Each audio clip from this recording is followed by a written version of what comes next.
Thank you all for joining us today at FAO to celebrate this really important milestone, the 1-year anniversary of our community of practice, EvalforEarth. It is the merger of two prior communities of practice to create a single global one that now has thousands of users, more than 3,000, across more than 100 countries. I think the latest count was around almost 150 countries. It's become a really vibrant community of practice that brings together academics, researchers, practitioners across lots of institutions worldwide. This is an exciting moment that we're almost a year in, to this very happy marriage of two communities, the Earth Eval and Eval for Forward, for one larger community that really speaks to something that we in CGIR care about a great deal, which is food, land, and water systems. It's also incredible to see the range of pertinent topics. So looking at the activity just in a year, there's more than one webinar a month. There are more than 2 blogs or similar publications a month. It's so active, it's so dynamic, and it's a very inclusive space as well.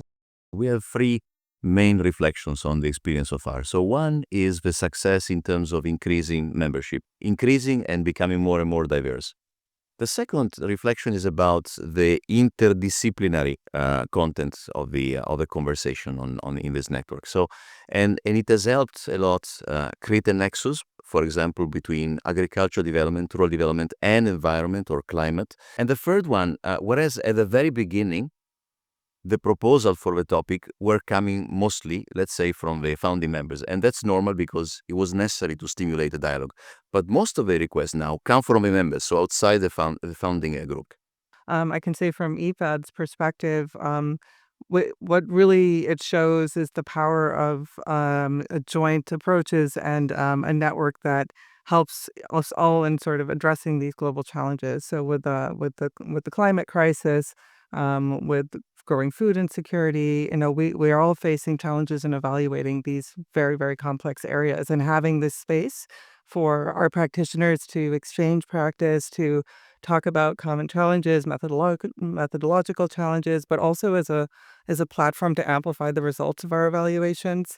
It's really been important also as a way to look at some of the commonalities and areas for joint works. I think it's great because it's not about an individual agency initiative, and we cannot afford to just do that alone. We would not attract the interactions, the exchanges, the diversity of perspectives if we were to do that on our own. And one of the added value, if we look at it, it's a cost efficiency. It's like we have one platform, but actually facilitating conversation on a varied number of topics which are closely related, but which also interact with evaluation, which is actually very unusual. So I think there is really something very specific to this community of practice, which is rather unique. And it is interesting people. The growth that we see in the use of the platform is a signal that going forward is really, really something to value. You're absolutely right, because if you look at the amount that the network's grown and the platform's grown over the first year, which is usually the slowest period of growth for a new network, and it really bodes well, I think, for its continued growth. But it's also created these connections even on the side and bilaterally, and strengthened the partnerships between our different evaluation offices. Looking at things in silos as opposed to looking at the interconnections between them, which a network like this really facilitates, I think is critical for addressing these challenges going forward. So it's really helped us strengthen our work, and it's helped us understand some of the methodological challenges the colleagues are going through and how to address them, and I think we've shared as well. In my hopes, there are 3 things I would like to see in the future in this network. First of all, I would hope that the network will continue to grow in terms of numbers, but also in diversity.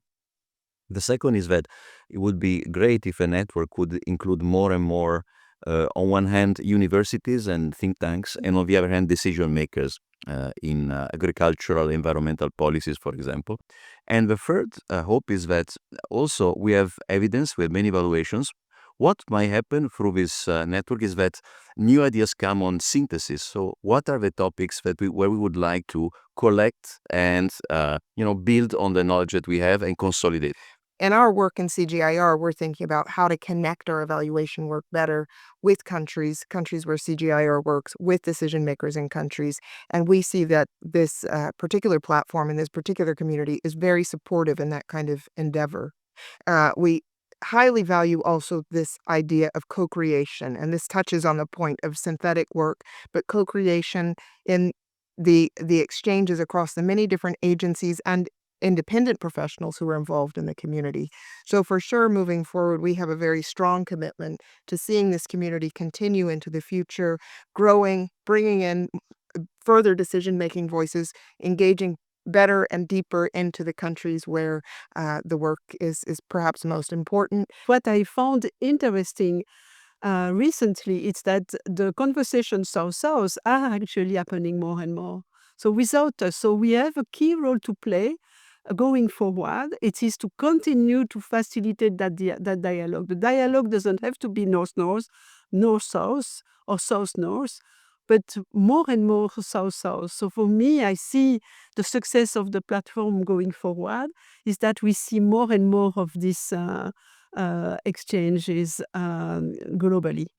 We are in a moment, huge moment of change, with not only so many crises driven by conflict, driven by environment, driven by different factors, and the world has changed really drastically, and it continues to change.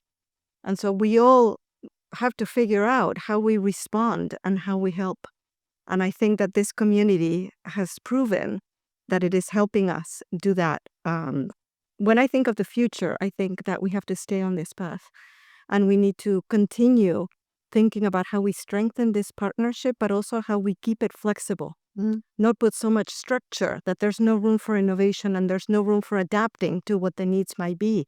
We do need to become more efficient. We need to respond faster. We need to respond to new challenges.